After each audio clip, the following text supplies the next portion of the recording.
Bismillahirrohmanirrohim. Assalamualaikum warahmatullahi wabarakatuh. Dan semangat pagi. Bagaimana kabar Ananda hari ini?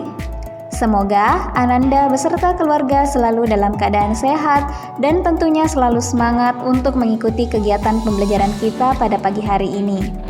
Alhamdulillah, hari ini kita akan mempelajari tema 5, pengalamanku, subtema 2, pengalamanku di sekolah. Namun, sebelum kita memulai kegiatan kita pada pagi hari ini, marilah kita bersama-sama membaca doa terlebih dahulu agar apa yang Miss jelaskan dapat Ananda pahami dengan baik dan dapat memberi manfaat untuk kita semua. Berdoa dimulai.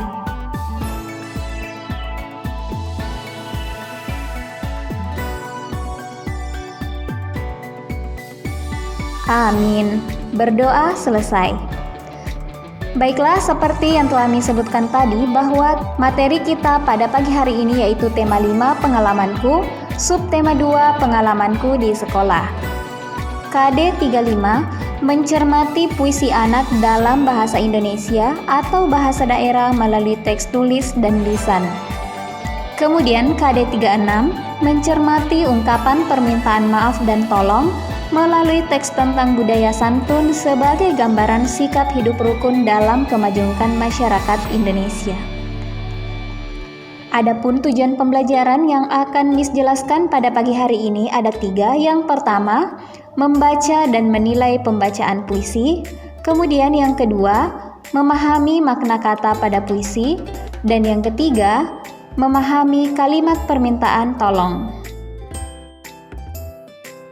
Baiklah, untuk tujuan pembelajaran yang pertama yaitu membaca dan menilai pembacaan puisi. Pernahkah Ananda membaca puisi atau mendengarkan pembacaan puisi yang dilakukan oleh orang lain? Ya, tentu pernah. Di subtema 1, Ananda telah melihat contoh bagaimana cara membaca puisi yang baik dan benar.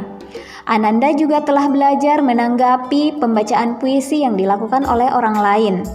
Nah, di subtema 2 ini kita akan kembali mempelajari materi tersebut yaitu mengenai pembacaan puisi dan memberikan penilaian terhadap pembacaan puisi. Beberapa hal yang perlu diperhatikan saat membaca puisi ada 3. Yang pertama, artikulasi. Apa itu artikulasi?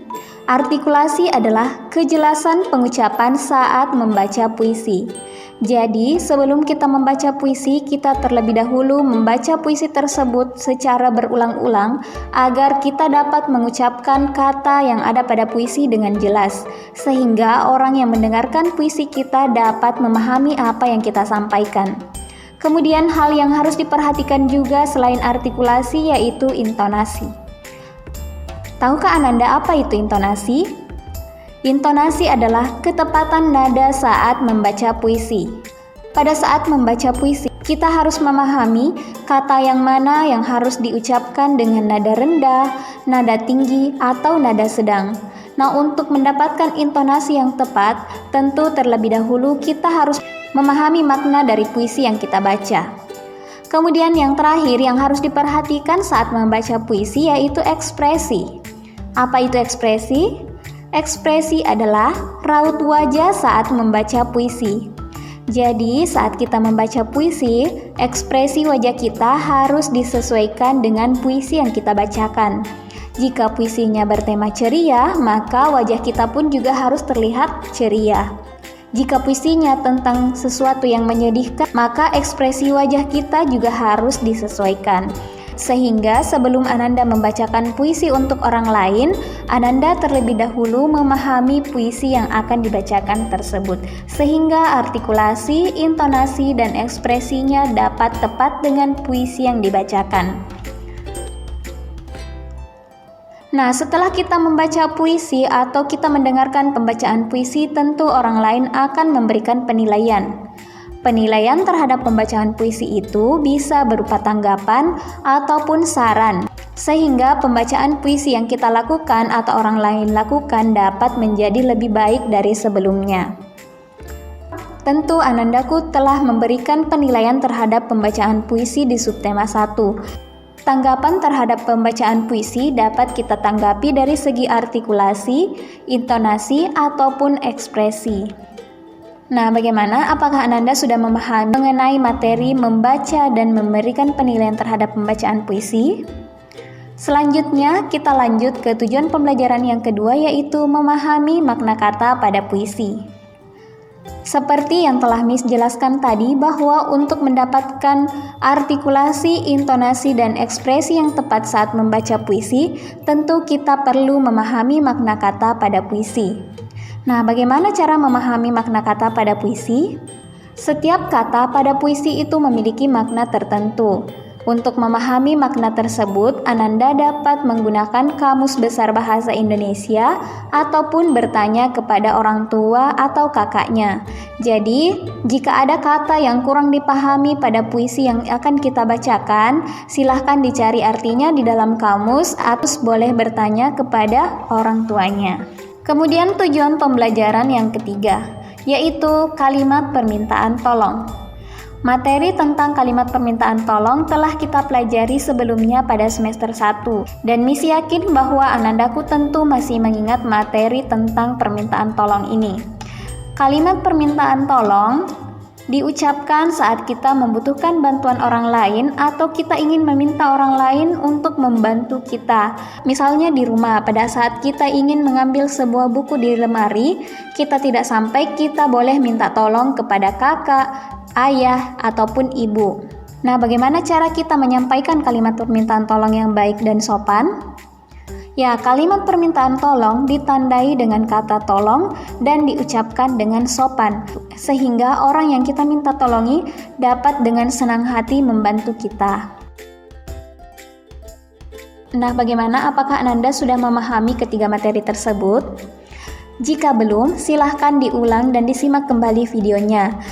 Dan bagi yang sudah paham, boleh dilanjutkan videonya dan dikerjakan tugas yang akan Miss sampaikan di akhir video. Adapun tugas kita pada pagi hari ini yaitu yang pertama, membacakan puisi berjudul Pelangi yang terdapat pada buku pena halaman 38 dan memberikan tanggapan terhadap pembacaan puisi yang dibacakan oleh teman. Nah, untuk tugas yang pertama ini, Miss kasih kesempatan untuk mengumpulkannya sampai hari Rabu tanggal 20 Januari 2021. Jadi tugasnya yang pertama yaitu Ananda membacakan sebuah puisi yang berjudul Pelangi, kemudian di video, dan videonya dikirimkan di grup WA. Selanjutnya, Ananda silahkan pilih salah satu video temannya yang dikirim di grup WA untuk ditanggapi. Untuk batas pengumpulannya yaitu Rabu 20 Januari. Jadi silahkan dilihat di grup video mana yang ingin ditanggapi. Kemudian tugas yang kedua, mencari makna kata puisi pada buku pena halaman 42 nomor 1 dan 2. Dan untuk tugas yang ketiga atau tugas yang terakhir yaitu menuliskan kalimat permintaan tolong pada buku pena halaman 32 nomor 1 sampai 3. Untuk tugas 2 dan 3, silakan Ananda kumpulkan pada hari ini. Dan jika ada yang kurang dipahami, boleh bertanya kepada Miss. Demikianlah materi yang telah Miss jelaskan pada pagi hari ini. Semoga apa yang Miss jelaskan tadi dapat Ananda pahami dengan baik dan tugasnya dapat diselesaikan dengan baik pula. Miss memohon maaf apabila terdapat kekurangan ataupun kehilafan di dalam video ini. Miss ucapkan terima kasih atas perhatiannya. Sekian, wassalamualaikum warahmatullahi wabarakatuh.